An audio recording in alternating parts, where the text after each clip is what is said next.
රටේ සමස්ත භූමි ප්‍රමාණයෙන් 30% පමණ වන කඳුකර ප්‍රදේශය නායම් අවදානමට ලක්වන බව හඳුනාගෙන ඇත.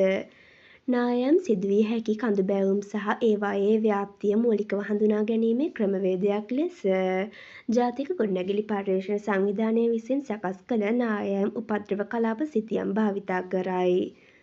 2023 වර්ෂය වන විට ශ්‍රී ලංකාවේ නායමේ අවදානමට ලක්විය හැකි බොහෝ ප්‍රදේශ ආවරණය වන පරිදි මෙම සිතියම් සකස් කර තිබේ.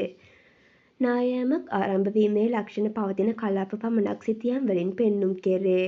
නමුත් නායම් අවදානම් කළමනාකරණයේදී නායම් ආරම්භක කලාපය සුන්බුන් ගලා යන මාර්ගය සහ සුන්බුන් තැන්පත් වන කලාපය ඇතුළුව නායම් මගින් බලපෑමට ලක්විය හැකි සම්පූර්ණ ප්‍රදේශය හඳුනා ගැනීම අත්‍යවශ්‍ය වේ. මෙම අවශ්‍යතාවය සලකා ජාතික ගොඩනැගිලි පර්යේෂණ සංවිධානය විසින් නායම් ආපදා මගින් බලපෑමට ලක්විය හැකි සමස්ත කලාප නිර්ණය කිරීම යන ව්‍යාපෘතිය යෝජනා කර ඇත.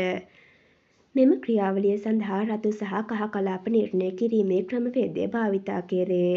දිවයිනේ නායම් ආපදා අවදානම් අවම කිරීමේ කඩිනම් අවශ්‍යතාව සැලකිල්ලට ගනිමින් මෙම ව්‍යාපෘතිය ක්‍රියාත්මක කිරීම සඳහා ජනාධිපතිවරයා විසින් ආරක්ෂක අමාත්‍යවරයා ලෙස ඉදිරිපත් කළ යෝජනාව අමාත්‍ය මණ්ඩලයේ අනුමැතිය ලැබී ඇත. මෙවන් උණුසුම් පුවත් ලද සැනින් දැන ගැනීම සඳහා අපගේ YouTube චැනලය සබ්ස්ක්‍රයිබ් කර බෙල් අයිකනය ක්‍රියාත්මක කරන්න.